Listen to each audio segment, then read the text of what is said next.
எல்லாத்துக்கும் வணக்கம் மக்களே. நம்ம இந்த வீடியோவில் என்ன பார்க்க போகிறோம்னா வரட்டு கறி, சிக்கன் வரட்டு கறி எப்படி பண்ணலாம் தான் பார்க்க போகிறோம். அதுக்கு முன்னாடி நம்ம சேனலை சப்ஸ்கிரைப் பண்ணி வச்சுக்கோங்க, லைக் பண்ணுங்கள், ஷேர் பண்ணுங்கள், கமெண்ட் பண்ணுங்கள், முடிஞ்ச அளவுக்கு சப்போர்ட் பண்ணுங்கள். ஓகேவா? வாங்க இப்போ நம்ம வீடியோக்குள்ளே போகலாம். ஹாய், ஹலோ, வணக்கம் மக்களே. நம்ம இன்றைக்கி எங்கே வந்திருக்கோம்னா, இன்றைக்கி காலையில் எழுந்தோம், வேலை ஒன்றும் இல்லை, அதனால் ஒரு கோழி கிடச்சி பார்த்துங்க. அதை எடுத்துக்கிட்டு இப்போ நம்ம தோட்டத்துக்கு வந்தாச்சு. தெரிதா? தோட்டத்துக்கு அதே இடத்துக்கு வந்தாச்சு, ஸ்பாட்டுக்கு வந்தாச்சு. அந்த கோழியை இன்றைக்கி என்ன பண்ண வரோம்னா வரட்டு கறி.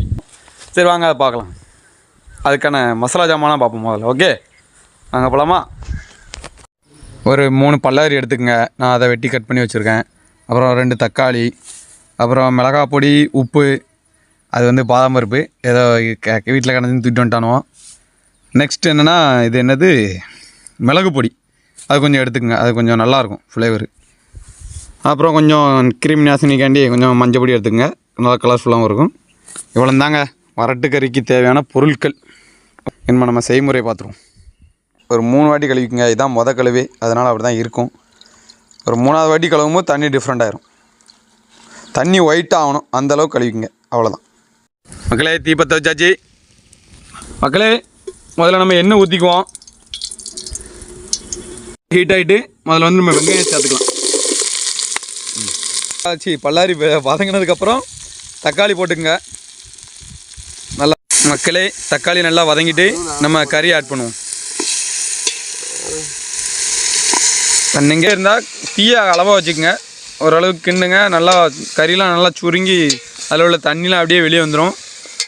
கைஸ், நான் சொன்ன மாதிரி சொன்னோம்லா, நல்லா ஜூஸியாக அதை அந்த நாட்டுக்கோழியில் உள்ள அந்த தண்ணியே எவ்வளோ தண்ணி வந்துட்டு பாருங்கள். அது நல்லா நம்ம கொஞ்சம் மஞ்சள் பொடி ஆட் பண்ணிக்கலாம் மக்களே. அடுத்து நம்ம என்ன பார்க்க போகிறோம்னா, மிளகு பொடியும் மல்லி பொடியும் சேர்த்து வச்சுருக்கோம். ஓகேவா? அதை நம்ம போட்டுக்கலாம். மிளகாய் பொடி அப்புறம் சேர்த்துக்குங்க, உங்களுக்கு தேவையான அளவு மட்டும். ரொம்ப மக்களே பாருங்கள், வரட்டு கறி இப்போ ரெடி ஆகிட்டு இருக்கு.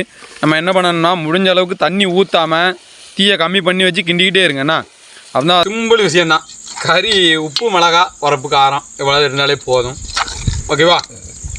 தட்டுங்க ப்ரோ.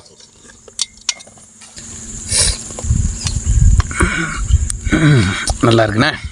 நீ சொல்ல. நல்லா இருக்கு, நல்லா வெந்திருக்கு, டேஸ்ட் சூப்பராக இருக்கு. நம்ம வரட்டு கறி எப்படி ஃப்ளேவரு வேற லெவல்.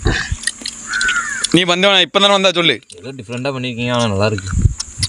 வரட்டு கறிடா நல்லா இருக்குண்ணா.